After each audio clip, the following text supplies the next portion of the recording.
안녕하세요. 오늘 고린도 교회를 향한 우리 바울의 편지를 함께 살펴보도록 하겠습니다. 먼저 기도하겠습니다. 사랑하는 하나님 감사합니다. 오늘도 바울의 편지를 통하여 하나님의 마음을 배우는 이 시간 되길 간절히 소망합니다. 고린도 교회를 향하여서 그 사랑의 마음으로 복음을 전하고 또 그들에게 편지를 썼던 그 바울처럼 하나님 오늘 저희들도 주의 말씀을 통하여서 저희의 삶들을 돌아보며 그 말씀을 통하여서 하나님의 지혜를 깨닫는 귀한 시간 되기를 간절히 소망합니다. 이 시간 성경 공부 함께하는 모든 이들 또한 이 성경 공부를 준비하며 진행하는 저에게도 우리 모두에게도 하나님의 은혜와 평강이 가득하게 하여 주시옵소서. 모든 것 대신 우리 주 예수 그리스도의 이름으로 기도드립니다. 아멘. 이제 오늘 강의는 고린도 전후서이고 다음 주는 로마서입니다. 그 다음부터는 좀 괜찮지만 이번 주랑 다음 주 로마서까지는 내용이 너무 좀 방대한 것 같습니다. 그래서 그 내용들을 우리가 깊이 알아가진 못하지만 그래도 가능한 우리가 알 수 있는 내용들을 좀 함께 살펴보면서 하나하나 좀 되짚어 보고자 합니다. 자, 고린도는 어떠한 곳인가? 고린도는 BC 146년경에 로마에 의해서 완전 멸망한 도시입니다. 그리고 BC 44년에 로마의 식민지로 재건되게 되었는데 그 이후로 바로 이 아가야 지역, 이곳의 중심 도시가 되었습니다. 이 고린도를 향하여 이런 말이 있습니다. 로마인에 의한, 로마인을 위한 로마인의 도시라는 별명이 붙여질 정도로 로마의 식민지, 즉 이탈리아인은 로마를 그대로 옮겨 놓은 듯 구성되어 있는 것이 바로 고린도였습니다. 당시 해방 노예들이 로마로부터 고린도로 대거 유입되게 되었고 그곳에 정착하게 되었습니다. 또 이들뿐만 아니라 많은 지역, 많은 나라의 사람들이 이곳에 와서 살게 되었습니다. 그래서 이곳은 데살로니가와는 좀 다르게 우리가 앞서 배웠던 데살로니가는 로마의 식민지가 있었지만 그 전통을 잘 이어오고 있었다라고 했죠. 하지만 고린도는 그와는 다르게 그리스가 가지고 있던 오랜 역사를 다 지니지 못하였던 것입니다. 그래서 이를 조롱하는 글이 하나 있습니다. 크리나고라스라는 사람의 글인데요. 이렇게 말하고 있습니다.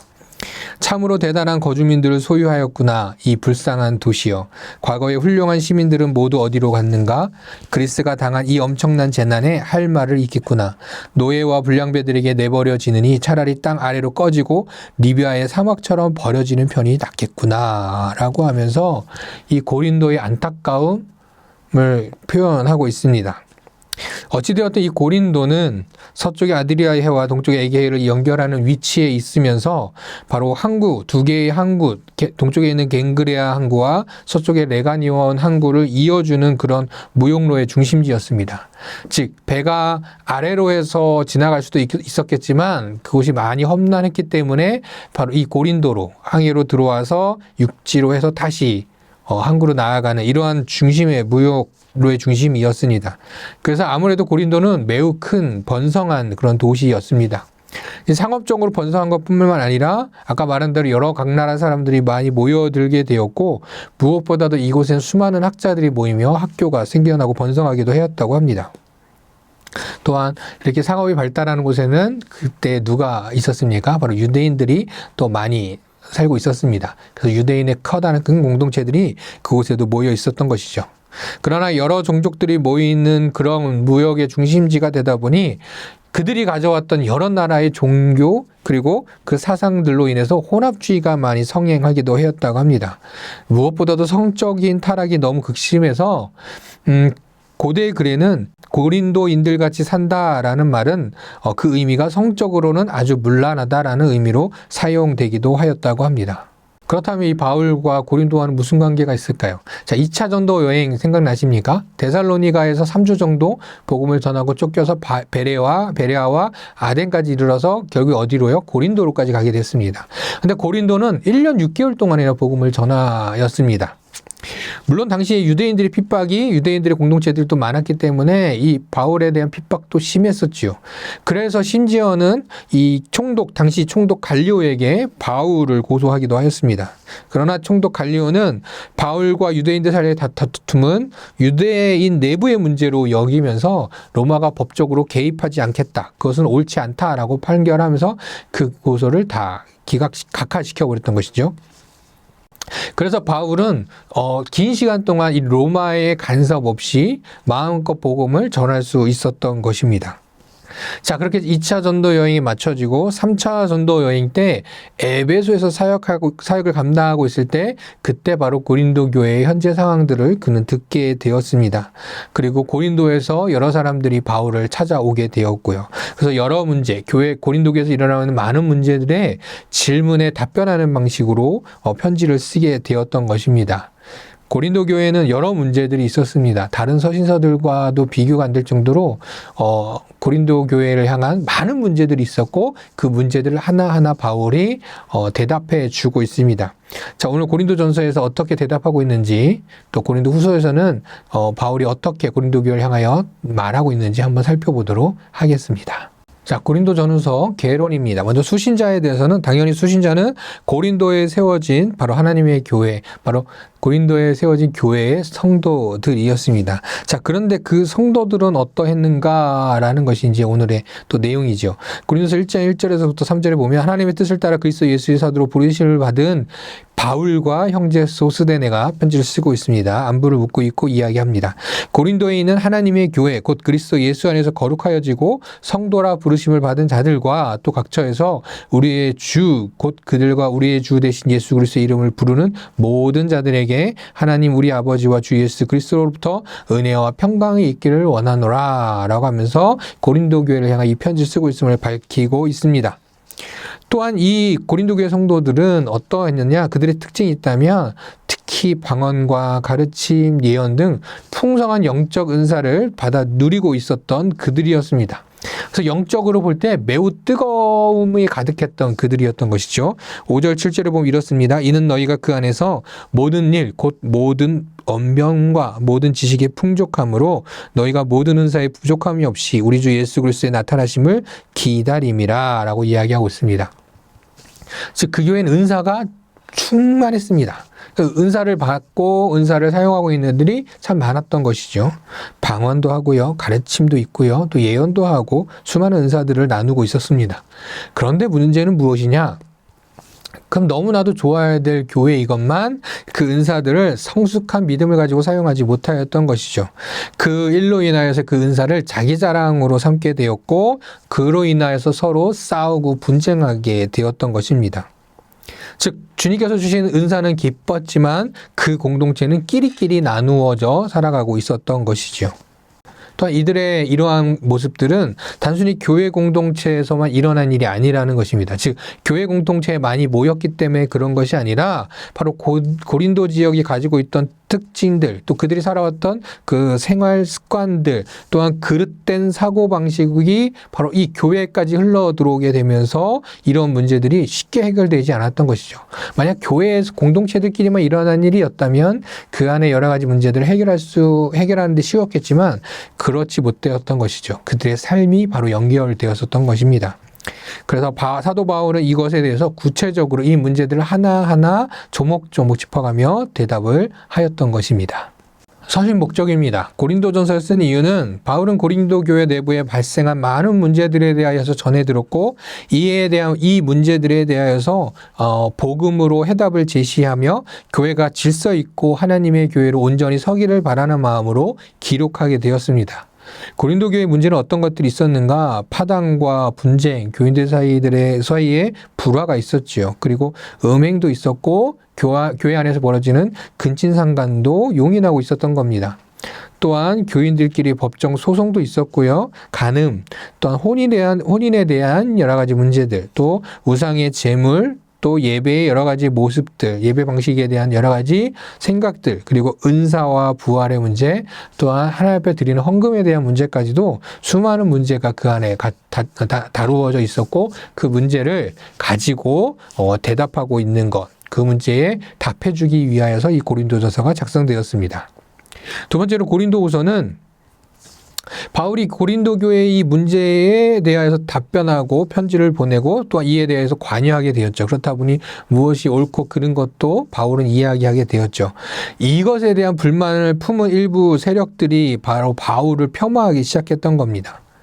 또한 이와 함께 다른 예수, 다른 복음, 다른 영을 전하고 있던 이들이 바울의 사도직을 공격하였고, 따라서 바울은 무엇이 필요했는가? 자신의 사도직에 대한 정당성, 그리고 이것에 대한 변호가 필요했던 것이죠. 자신에 대한 부당한 평판들을 이제 바로 잡으려고 했던 것입니다. 또한 당시 예루살렘 교회를 위한 연보가 있었는데, 이 연보에 대해서 다시 한번 이야기해 주면서 올바른 연보, 올바른 헌금의 삶을 그들에게 알려주기 위하여 기록했다라는 것입니다. 그런데 여기서 사도 바울은 자신을 폄하하는 것에 대한 어떤 분노나 화를 표현하는 것이 아니라, 바로 이런 문제들 속에서도 바로 고린도 교회 성도들과 화목하게 하기를 원하는 그런 마음이었습니다. 또한 고린도 교회 성도들과 화목할 수만 있다면 자신의 이런 평판도 권리도 다 포기할 수 있다라고 이야기하며, 우린 모두 주 안에 한 지체임을 함께 고백하고 있는 것, 그것이 바로 고린도 후서의 이야기입니다.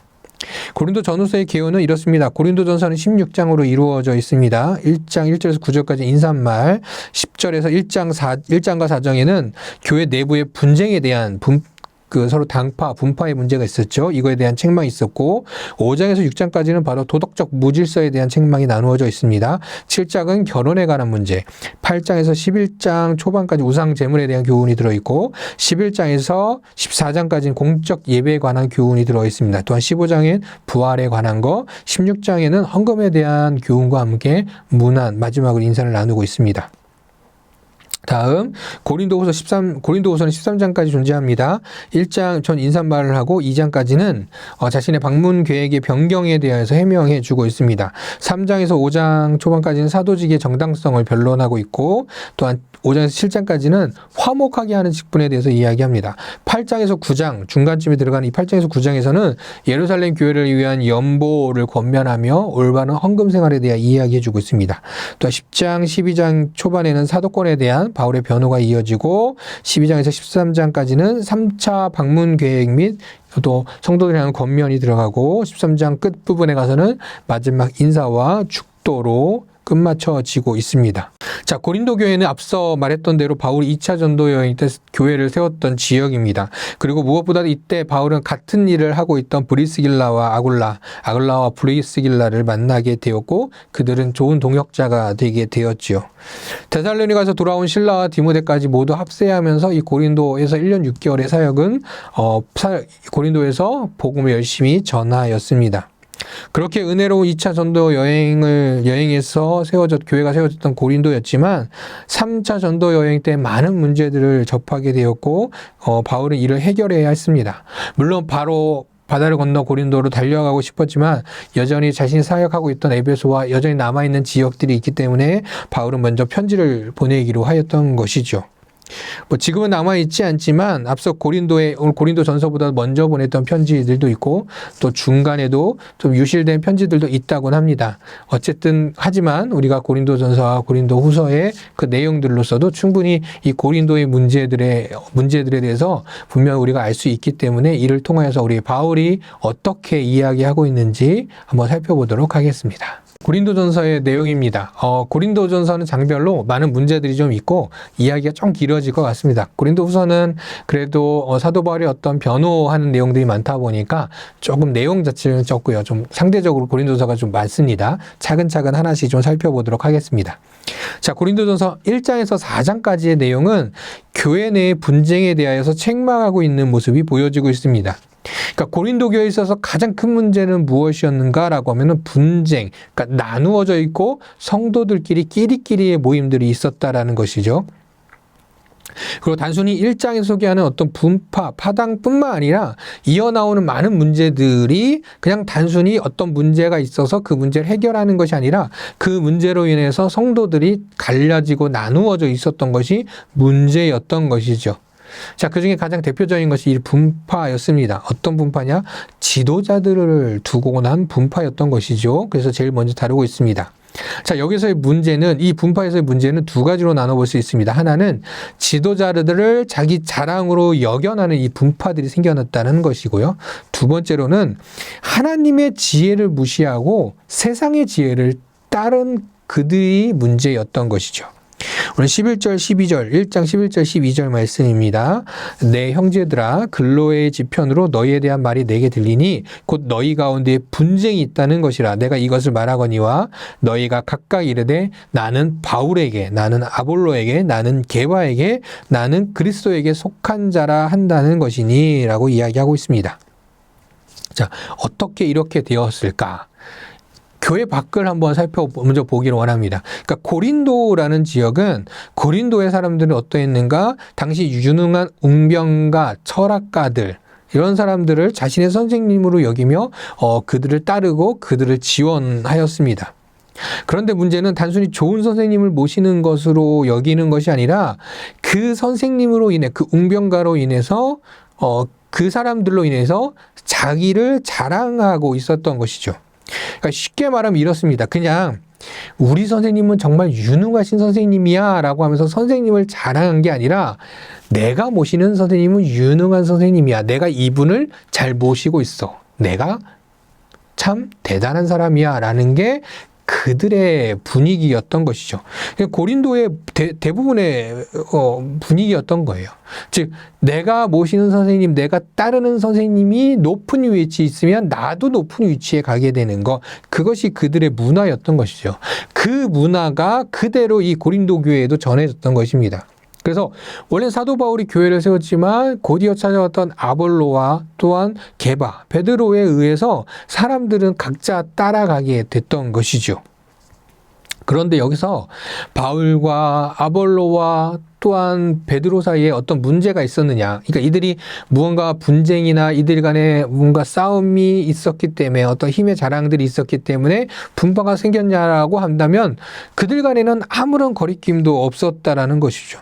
아무런 문제도 없었지만 각자 자기가 따르기로 결정한 사람들을 따르고 인정하고 그것으로 자신을 높이기 위해서 다른 사람들을 비방하기 시작했다라는 것입니다.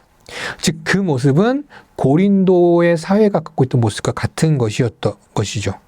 또한 그것으로 인해서 그들의 가르침 속에, 즉 사도 바울이 아볼로가 또한 게바 베드로가 전하는 그 가르침 속에 하나님의 지혜를 따르기보다는 세상의 평가하는 기준으로 그 지도자들을 평가했던 것이죠. 즉 그 가르침의 그 내용이 무엇인지가 아니라 그들이 얼마나 말을 잘하는지, 얼마나 좋은 자세로 말을 전하고 있는지, 그들의 제스처는 어떤지, 행동은 어떤지, 말의 논리는 어떤지, 이런 거를 따져가면서 그것을 평가의 기준으로 삼고 있었던 것입니다.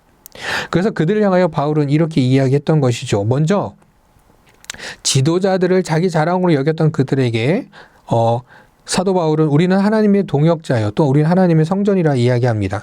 고린도서 3장 8절과 9절, 17절 말씀입니다. 심는 이와 물주는 이는 한 가지이나 각각 자기가 일한 대로 자기의 상을 받으리라. 우리는 하나님의 동역자들이요 너희는 하나님의 밭이요 하나님의 집이니라.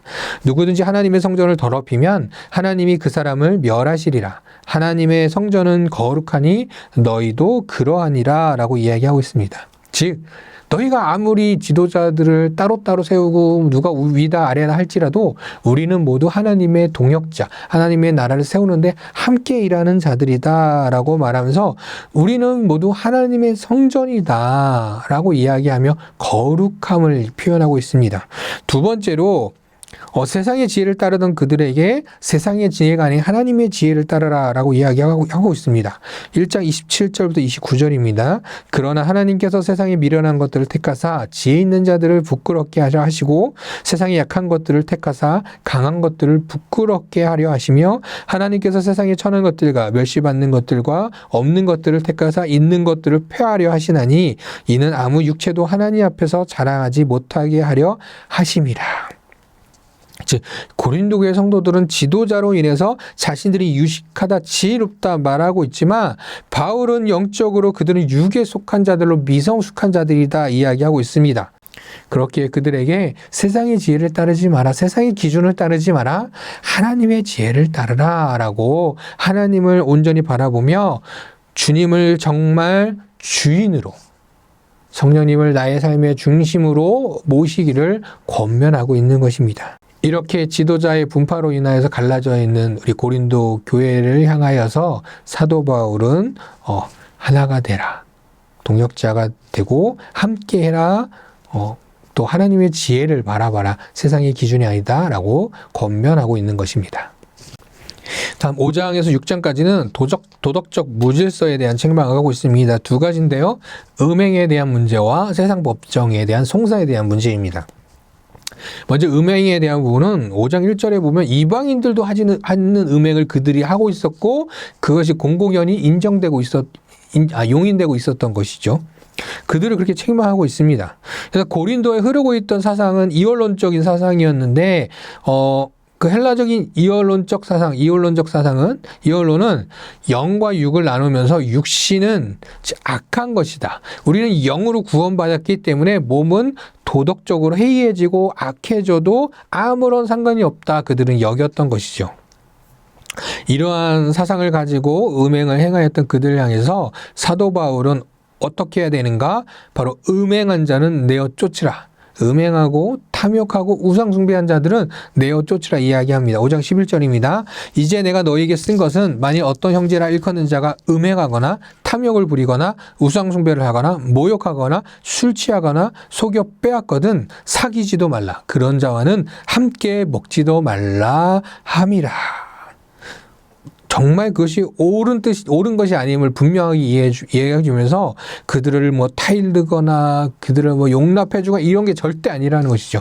어떻게요? 함께 교제하지도 말고 내어 쫓으라 이야기했습니다.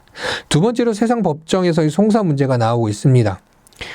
당시에 성도들끼리 간의 어떤 문제를 세상 법정, 그 공동체 안이 아닌 세상 법정에 그것을 내어놓고 그것에 대한 판결을 받으려고 했던 것이죠. 이 문제에 대하여서 사도 바울은 지혜로 해결해라. 차라리 불의를 당하고 속아주는 게 낫지 않겠느냐라고 이야기합니다. 6장 5절 말씀입니다. 내가 너희를 부끄럽게 하려 하여 이 말을 하노니 너희 가운데 그 형제 간의 일을 판단할 만한 지혜 있는 자가 이같이 하나도 없느냐라고 책망하고 있는 것이죠. 바로 지혜롭게 판단하고 해결하라고 하는 것입니다. 그런데 여기서는 그냥 저주라는 말이 아니라는 것이죠. 세상 법정에 서는 것이 하나님께 영광이 되지 않고 공동체에도 좋지 않은 것이기 때문입니다. 그런데 우리가 주의해야 될 것은 이것입니다. 그러면 그 문제를 그냥 숨겨야 하는 것이냐라고 하면 그게 절대 아니라는 것이죠. 어떤 그 지체들 간에 문제가 생겼을 때 이것을 밖에 내놓지 마라, 숨겨라 하는 그런 의미가 아니라 이때 당시에 이것을 가지고 세상 법정에 나아가서 판결을 받으려 드는 이들의 생각이 옳지 않았기 때문입니다. 하나님의 지혜로 충분히 그 공동체 안에서 해결할 수 있음에도 불구하고 세상 법정에 나간 것은 단순히 자신에게 발생한 이 문제를 해결하기 위한 것이 아니라 이것으로 인하여서 상대로 하여금 이 문제로 인하여서 그를 깎아내리고 비방하여서 자신이 의로운 자다 여기며 자신을 자랑하기 위한 방법들 때문이었던 것이죠. 이러한 생각들, 불의한 생각들 때문이었던 것입니다. 그렇기 때문에 바울은 지혜롭게 이 문제를 공동체 안에서 해결하라라고 이야기하면서 우리는 모두 주 안에 한 형제가 아니냐라고 말하고 있는 것입니다. 다음 7장으로 갑니다. 결혼에 관한 이야기를 이야기하고 있습니다. 당시 고린도 교회 안에서는 결혼을 해야 한다, 꼭 해야 한다는 부류가 있었고 아니야 결혼을 왜 해? 라고 하는 부류가 있었습니다. 각자의 선택으로 그칠 수 있는 일임에도 불구하고 이것 또한 이 문제로 인해 공동체가 나뉘어져 있었던 것이죠. 이에 대하여 바울은 결혼도 어떻게 해요? 하나님의 영광을 이해해야 한다라고 말하고 있습니다. 결혼하는 것이 옳다, 아니 하지 않는 것이 옳아라고 말한 것이 아니라 그 상황 가운데, 즉 결혼한 자들은 결혼한 대로, 결혼하지 않은 자들은 결혼하지 않은 대로 그 상황 속에서 하나님의 부르심에 응답하는 것이 중요하다, 그 부르심에 따라가는 것이 중요하다 이야기한 것입니다. 그래서 결혼에 대한 문제에서는 결혼도 하나님의 영광을 위하여 하라라고 이야기하는 것입니다. 7장 20절 24절에 보면 각 사람은 부르심을 받은 그 부르심 그대로 지내라. 형제들아 너희는 각각 부르심을 받은 그대로 어떻게 해요? 하나님과 함께 거하라 라고 이야기하고 있습니다. 결혼의 문제도 결코 그냥 각자의 문제로 해결할 것이 아니라 하나님의 영광, 하나님의 부르심에 합당하게 하라라고 이야기하고 있습니다. 네 번째로 8장에서 10장까지는 우상 제물에 대한 교훈이 있습니다.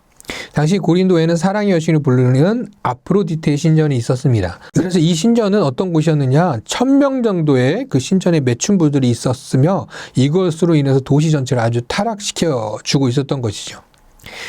그곳에 있던 창기들은 공공연하게 몸을 팔았고 또 신전에 그렇게 바쳐졌던 재물들은 시장에서 자연스럽게 팔게 되었고 그로 인해 시장은 더 많이 번창했던 것이죠. 그것이 그들의 일반적인 생활이었고 그 고린도의 어떤 경제 생활의 흐름이었던 것입니다. 그래서 고린도의 사람들은 이 우상에게 바쳐진 재물이라 할지라도 뭐 신경 쓰지 않고 거기에 바쳐진 고기들, 음식들을 그냥 자연스럽게 잘 먹었던 것이죠.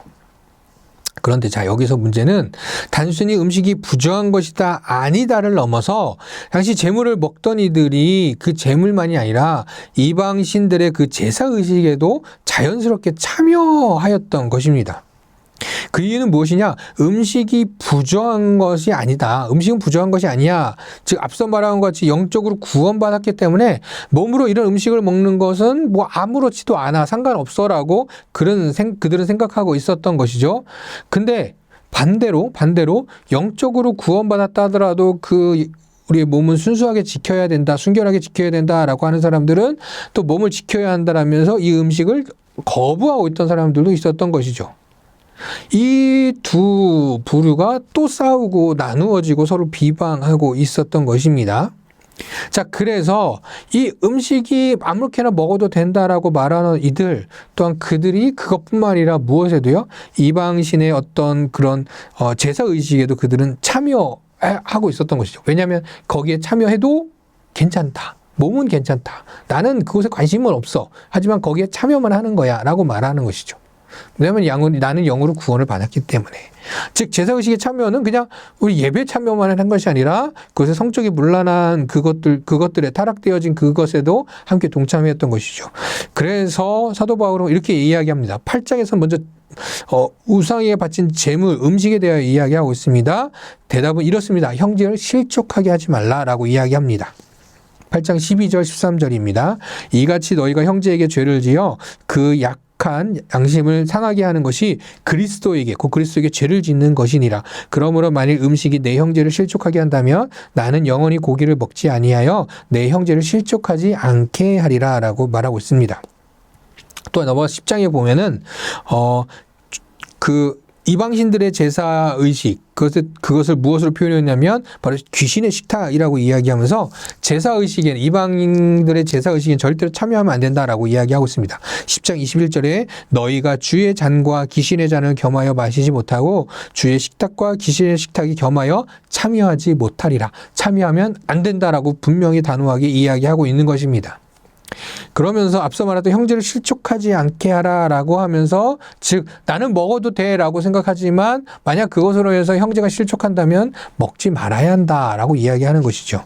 그래서 바울은 9장에서 자신의 사도의 권리와 의무를 얘기하면서 바울은 나도 권리가 있다. 사도로서의 권리가 있지만 그 권리로 인하여서 형제들이 실족할까봐, 지체들이 실족할까봐 나는 그것을 누리려 하지 않았다라고 이야기합니다.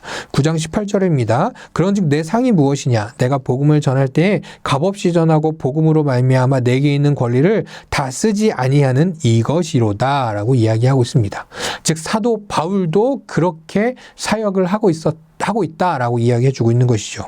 그래서 결론적으로 고린도서 10장 31절 이렇게 얘기합니다. 너희가 먹든지 마시든지 무엇을 하든지 다 무엇을 위하여 하라고요? 하나님의 영광을 위하여 하라라고 말하고 있습니다. 자, 다섯 번째로 11장에서 14장까지는 그들이 드리던 예배의 모습들, 예배에 대한 교훈입니다. 먼저 11장에서는 두 가지를 말하고 있는데요. 먼저 여자가 머리를 가리는 행위, 그리고 두 번째 성만찬에 대한 내용이었습니다. 11절 13절을 읽어볼까요? 그러나 주 안에는 남자 없이 여자만 있지 않고 여자 없이 남자만 있지 아니하니라. 너희는 스스로 판단하라. 여자가 머리를 가리지 않고 하나님께 기도하는 것이 마땅하냐라고 이야기하고 있습니다. 즉 여자들에게 머리를 가리라고요? 가리지 말라고요? 머리를 가리라고 이야기하고 있는 것입니다. 그런데 사도 바울이 이렇게 이야기하는 건 결코 남녀 차별적인 발언이 아니다라고 사도 바울이 이야기하고 있는 것이죠. 즉 머리를 가리는 행위는 하나님께 기도하고 하나님께 예배하는 그냥 그들의 하나의 전통 관습들이었던 것이죠. 머리를 가리기를 바란다, 가려라 라고 말하는데 이것은 결코 남녀를 나뉘게 하려는, 남녀 차별을 하려고 하는 것이 아니다 라고 분명히 이야기하고 있는 것입니다. 예배 때 여자들이 머리를 가리는 것, 그것에 대해서도 그들은, 고린도 교회 성도들은 싸우고 다투고 분쟁하고 나눠져 있던 것이죠. 자, 이어진 내용은 성만찬입니다. 이때 당시는 이제 이들이 함께 나눈 성만찬의 한 부분은 애찬이었습니다. 즉 각자 음식을 가져와서 함께 나누는 자리들을 함께 누렸던 것이죠. 그런데 그 공동체에는 어떤 사람들이요? 부자들도 있었습니다. 또 가난한 자들도 있었던 것이죠. 그런데 문제가 있었던 거예요. 뭐냐면 가난한 자들은 대부분 정리하고 일하고 좀 늦게 참여했던 것 같습니다. 좀 늦게 왔는데 오기 전에 먼저 왔던 자들, 좀 삶이 여유로운 자들, 뭐 우리 쉽게 말해서 부자들이겠죠. 그들이 먼저 와서 자신들이 먼저 그냥 가져온 것들 먹고 나누었던 것이죠. 즉 그래서 가난한 자들은 와서 제대로 대접받지도 못하고 나누지도 못했던 것이죠. 성만찬의 자리에서 그들이 함께 나눔을 가져야 될 자리에서 그들은 또 나누어지고 있었던 것입니다. 그래서 바울은 이렇게 그들에게 교훈하고 있습니다. 11장 33, 34절입니다. 그런즉 내 형제들아 먹으러 모일 때 서로 기다리라. 만일 누구든지 시장하거든 집에서 먹을지니 이는 너희의 모임이 판단받는 모임이 되지 않게 하려 함이라. 그 밖의 일들은 내가 언제든지 갈 때에 바로 잡으리라 이야기하고 있습니다. 어떻게 하라고요? 기다리라. 먹을 거면 시장하거든, 배고프면 먹을 거면 어떻게 하라고요? 집에서 먹어라. 이곳은 먹기 위해 모이는 자리가 아니다 라고 분명히 이야기해 주고 있는 것입니다. 자, 다음 이제 12장 가게 되면 유명한 장이죠. 은사장이라고 나오고 있습니다. 교회는 어떤 곳이냐라고 한다면 다양성을 추구하고 있지만 그 가운데 그리스도 안에서 하나됨을 가지고 있는 곳, 그것을 추구하는 곳이 어디죠? 교회이지요. 그렇게 다양한 은사가 주어지고 그 은사는 그리스도의 몸에 우리의 지체들로 모두 귀하게 여겨지며 귀하게 하나님의 나라를 세워가야 한다라는 것이죠. 그런데 고린도 교회는 그렇지 않았던 것이죠. 12장에 보면 다양한 은사가 나오고 있습니다. 그리고 사도 바울은 이 모든 것은 한 지체로서 우리는 우리에게 함께 나누어진 것이다 라고 이해하면서 그 어떤 은사도 좋고 나쁘고 것이 없다. 그런 이야기이죠.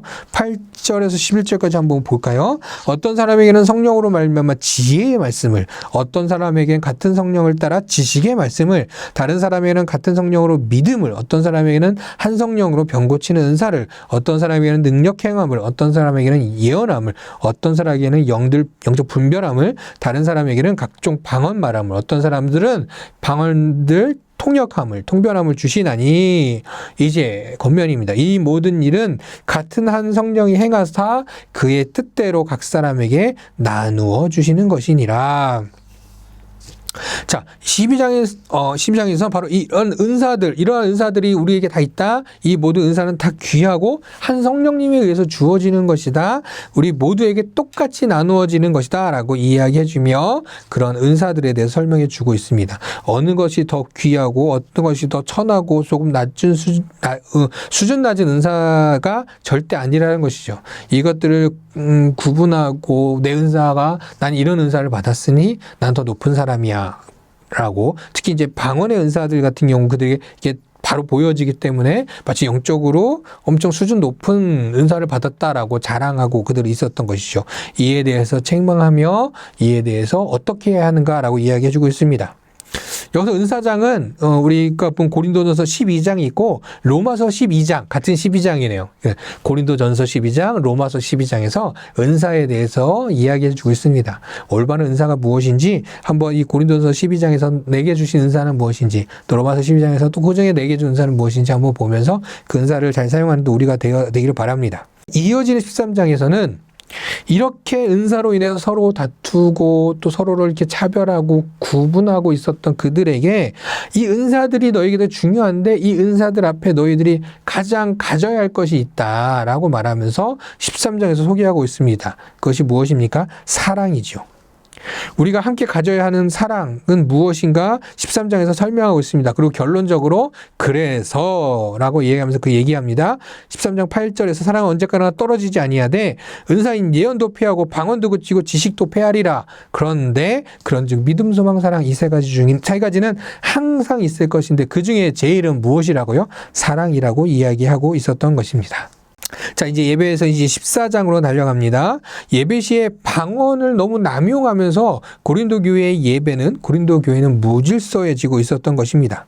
당연히 예배는 하나님께 영광을 돌려야 하는 것임에도 불구하고 자신이 방언의 은사를 받았다라고 해서 자신을 나타내고 자신을 자랑하며 이 방언과 또 예언의 은사들을 사용하고 있었던 것이죠. 그렇기 때문에 그러지 말라라고 이야기하고 있습니다. 그것을 절대 자기 자랑으로 여기지 말라라고 이야기합니다. 그러면서 그들에게 결론적으로 이렇게 이야기합니다. 14장 39절 40절 그런즉 내 형제들아 예언하기를 사모하며 방언 말하기를 금하지 말라. 모든 것을 품위 있게 하고 질서 있게 하라 라고 이야기해주고 있습니다.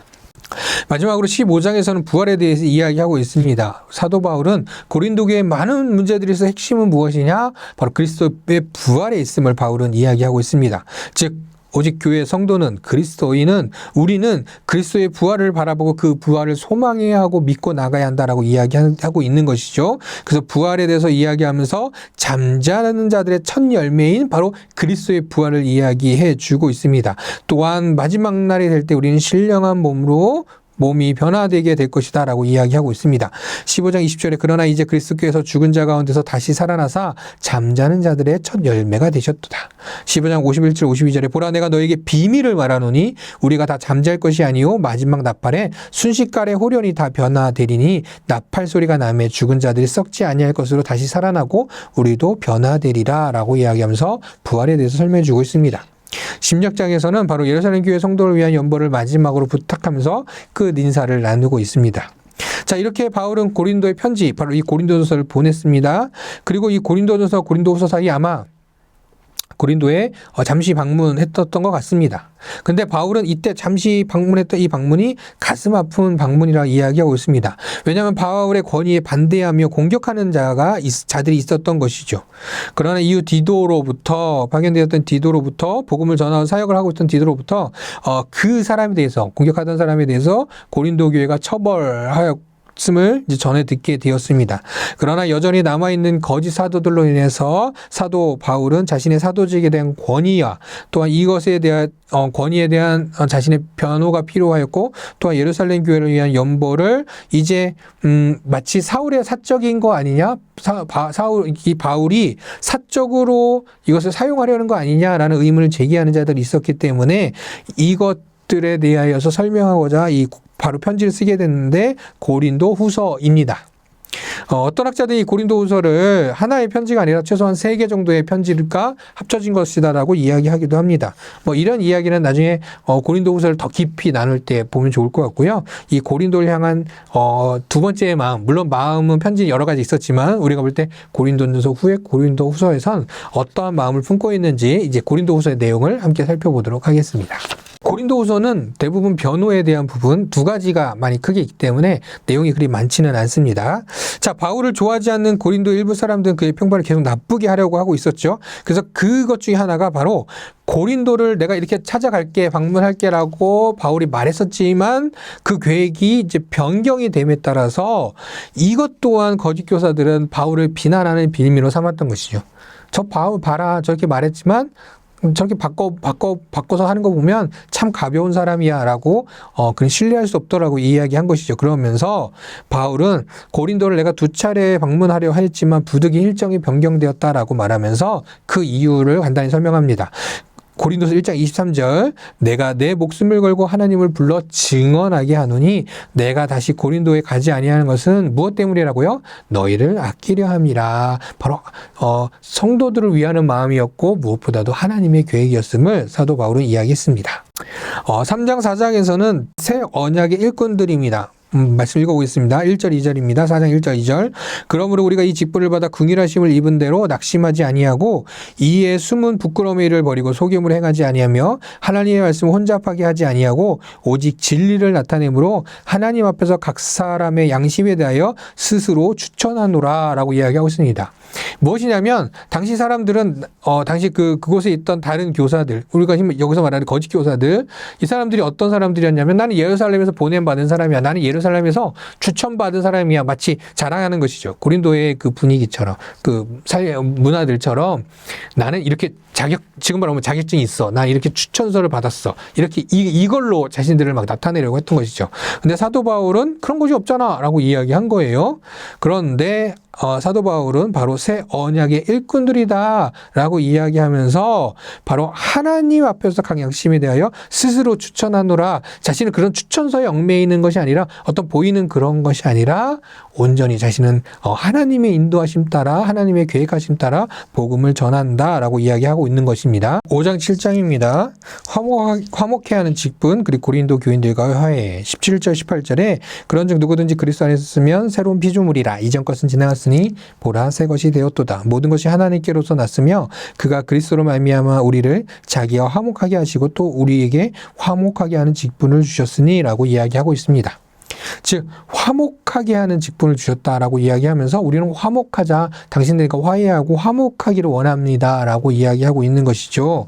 즉 물론 고린도에 사도 바울을 미워하고 사도 바울을 자꾸 공격하는 자들이 있어서 그에 대한 자신의 변호가 들어갔지만, 중요한 건 그렇다고 해서 너희들과 고린도와는 더 이상 상종하지 않겠어, 너희들은 정말 잘못했어, 너희들과는 더 이상 함께하지 않겠어 라고 어떤 단호한 그런 생각이 아니라 함께 화목하기 위하여서, 우리가 하나 되기 위하여서 너희들과 고린도 교회 성도들과 화해하기 위하여서 이러한 직분을 가지고 함께 나아가고 있고 이야기하고 있다라고 바울은 말하고 있는 것입니다.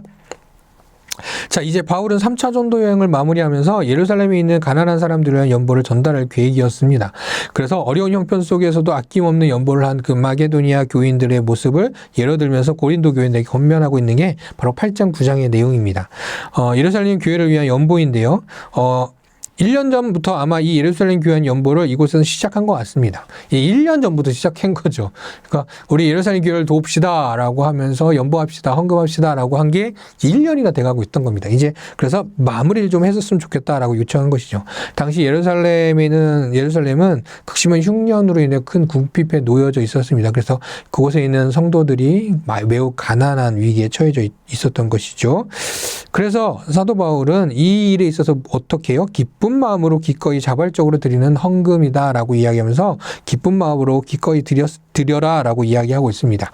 9장 7절 8절입니다. 각각 그 마음에 정한 대로 할 것이요 인색함으로나 억지로 하지 말지니 하나님은 즐겨내는 자를 사랑하시느니라. 하나님이 능히 모든 은혜를 너희에게 넘치게 하시나니 이는 너희로 모든 일에 항상 모든 것이 넉넉하여 모든 착한 일을 넘치게 하려 하심이라 라고 이야기하면서 고린도 전서에는 그렇게 길지 않게 이렇게 연보하고 그들을 도와줬으면 좋겠다라고 이야기했지만, 고린도 후서에서는 8장 9장에서 단순히 예루살렘 교회를 위해서 연보하고 헌금하는 거, 그들을 위해 도와주자라는 것과 함께 하나님 앞에 드린 예물은 이렇게 드려야 된다라고 설명해 주고 있는 것이 바로 8장에서 9장까지의 내용입니다. 이어지는 10장에서 12장까지는 사도권에 대하여 바울의 변호가 이루어지고 있습니다. 10장 8절에서는 주께서 주신 권세는 너희를 무너뜨리려고 하신 것이 아니요 세우려고 하신 것이니 내가 이에 대하여 지나치게 자랑하여도 부끄럽지 아니하니라. 10장 16절 17절 이는 남의 규범으로 이루어 놓은 것으로 자랑하지 아니하고 너희 지역을 넘어 복음을 전하려 함이라. 자랑하는 자는 주 안에서 자랑할지니라 라고 말하면서, 사도 바울은 여전히 바울에 대한 여러 폄하의 말도 있었거든요. 아까 연보에 대한 부분도 있고요. 아까 계획을 변경했던 내용도 있었고, 또 추천서에 대한 내용도 있었고, 또 때로는 사도 바울이 다른 사람이 복음을 심은 곳에 가서 거기서 이제 교회도 세운다. 그것을 바울이 자신의 교회로 만들려고 자신의 지역으로 한다. 이런 말들이 있었던 것이죠. 그래서 사도 바울은 절대 그렇지 않다라고 말하면서 자신은 정말 복음을 전함에 있어서 이것은 누가요? 하나님께서 주신 권세, 하나님께서 주신 것으로 온전히 그 복음 안에 각 지역들마다 복음으로 교회를 세워가기 위한 그의 모습이었음을 이야기해주고 있습니다. 그러면서 자신의 정당성을 입증하기 위해서 바울은 크게 세 가지로 나누어서 자기 자랑하고 있습니다. 첫 번째는 혈통입니다. 나는 히브리이다. 또 나는 이스라엘이요 아브라함의 후손이다라고 이야기하고 있는 것이죠. 왜냐하면 그들도 그렇게 얘기하고 있으니까요. 이런 사람에서 나와서 나는 이스라엘 사람이야. 나는 이브리 사람이야. 이야기했길래 사도 바울이 나도 그렇다라고 이야기하고 있는 것입니다. 두 번째는 자신에 대한 고난으로 자신이 받았던 고난에 대해서 이야기하고 있습니다. 40에 하나를 감한 매를 5번 맞았고 3번 태장으로 맞고 1번 돌로 맞고 3번 배가 파선하였고 나는 늘 줄이며 목마르고 여러 번 굶고 춥고 헐벗었다라고 이야기하고 있습니다. 뭐 굳이 이렇게까지 자세하게 이야기할까라고 한다면 자신이 만약에 자신을 위한 삶이었다면 이렇게 고난받으려고 했겠습니까? 그러지 않았겠죠. 하지만 이런 고난 속에서도 사도 바울은 온전한 복음을 전하였다라고 이야기하고 있는 것입니다. 세 번째로 영적 체험에 대한 부분이었습니다. 당시에는 은사가 영적인 그 행위들이 너무나도 그들에게 크게 쓰임받았죠. 쟤는 영적 은사도 없어. 쟤는 영적 어떤 체험도 없을 거야 라고 생각하고 그들은 폄하하고 있었던 것이죠. 그래서 사도 바울은 자신의 환상을 이야기합니다. 셋째 하늘에 이끌려졌던 나는 환상도 있었다. 그리고 그때 나는 계시도 받았다. 또한 그 외에도 복음을 전하는 곳곳마다 수많은 표적과 기적들을 내가 행하지 않았느냐라고 이야기하면서 자신에 대해 설명하고 있습니다. 자, 이제 고린도서 마지막 13장에서 이제 내가 다시 너희들에게 찾아갈 거야, 방문할 거야 라고 이야기하면서 마무리하고 있습니다. 진짜 고린도 전후서는 너무 양이 많습니다. 사실은 한 주에 안 하고 좀 2주로 나눠서 하면 좋겠지만 또 남은 일정들이 있기 때문에 또 다음 주 로마서도 좀 그렇습니다. 그래서 로마서는 어떻게 해야 될지 아직도 고민이기는 한데 어쨌든 이 고린도 전후서 안에 있는 좀 더 자세한 깊은 내용들은 고린도 전후서를 읽어보시면서 바울이 어떻게 이야기해주고 있는지 좀 자세히 살펴보기를 원합니다. 고린도 전후서를 보면서 저는 이런 느낌을 받았습니다.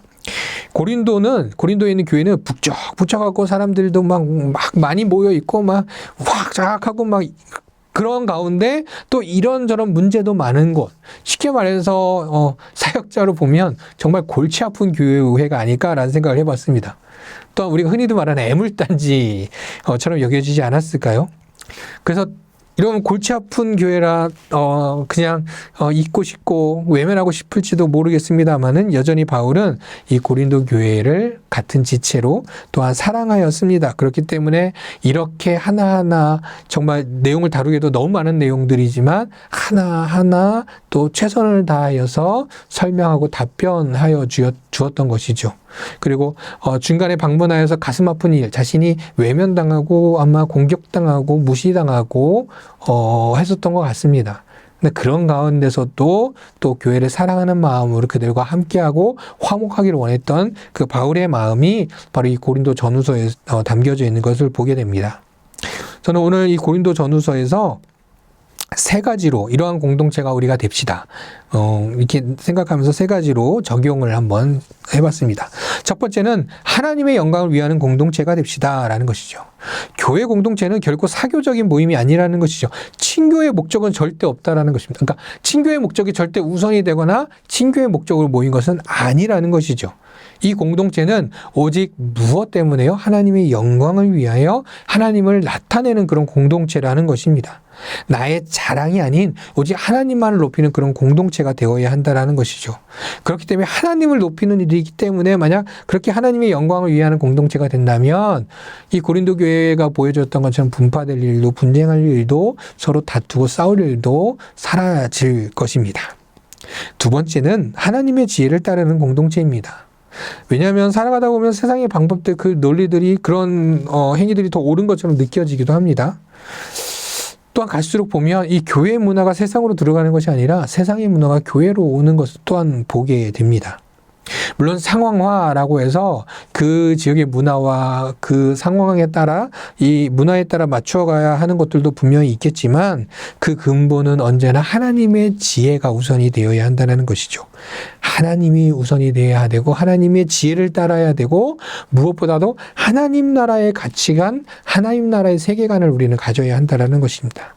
세상의 흉내를 내는 거, 세상의 지혜를 따라가는 그런 공동체가 아니라 바로 하나님의 지혜를 구하는 우리는 그런 공동체가 되어야 한다는 것입니다. 세상을 너무 따라가려고 하지 맙시다. 세 번째로 마지막으로 청지기의 사명을 감당하는 공동체입니다. 우리 모두는 하나님의 나라를 세우기 위해 귀한 사명을 맡은 청지기들이지요. 나 혼자 누리고 누구만 섬기고 누구만 헌신하는 그런 공동체가 아니라 우리 모두가 함께 청지기의 사명을 감당해야 하는 그런 공동체입니다.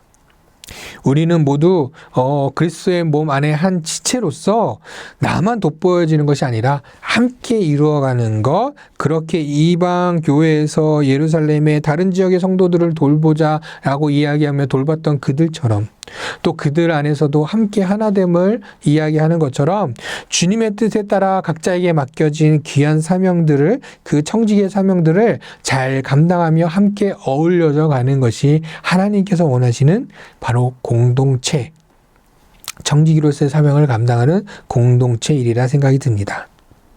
사랑하는 성도 여러분, 우리도 이러한 공동체가 됩시다. 고린도 교회가 처음에 가졌던, 이후에 어떻게 되었을까요? 아마 이 사도 바울의 편지를 통하여서 또 계속 찾아가고 방문하고 이야기하면서 아마 고린도 교회도 온전한 하나님의 모습으로, 하나님의 공동체로 자라가게 되었을 것입니다. 오늘 이 고린도 전서를 보면서 각자에게 느껴진, 각자에게 다가온 그런 하나님 앞에 올바른 공동체의 모습을 가져가는, 또 그 안에 우리의 각 지체들이 다 되기를 간절히 소망합니다. 그러면서 우리 고린도전서 10장 31절의 말씀을 저는 고린도전 후서의 바울의 마음이 아닐까라고 생각하면서 뽑았습니다. 같이 함께 읽겠습니다. 시작. 그런즉 너희가 먹든지 마시든지 무엇을 하든지 다 하나님의 영광을 위하여 하라. 이 말씀 꼭 기억하시기 바랍니다. 기도하겠습니다. 영광을 받으시기에 합당하신 하나님, 우리 공동체가 온전히 하나님을 찬양하고 하나님의 영광만을 위하여 나아가야 하지만 때로는 그렇지 못하였던 연약한 저희들의 모습들도 이 시간 고백합니다. 주님, 오직 하나님만을 바라보는 믿음의 공동체들 되게 하여 주시옵소서. 고린도 교회가 가지고 있었던 그 수많은 문제들이 혹시 우리 주변에도 있습니까? 주님, 말씀으로 그 문제들을 해결케 하여 주시고 오직 주 안에서 하나된 공동체, 화목하는 공동체, 주 안에서 청지기로서의 사명을 잘 감당하는 공동체들이 되게 하여 주시옵소서. 각자에게 맡겨진 귀한 사명들을 잘 감당하며 하나님의 영광을 높이고 하나님을 나타내는 그런 우리 대관교회 공동체가 될 수 있도록 주여 인도하여 주시옵소서. 우리의 모든 것 되시는 우리 주 예수 그리스도의 이름으로 기도드립니다. 아멘.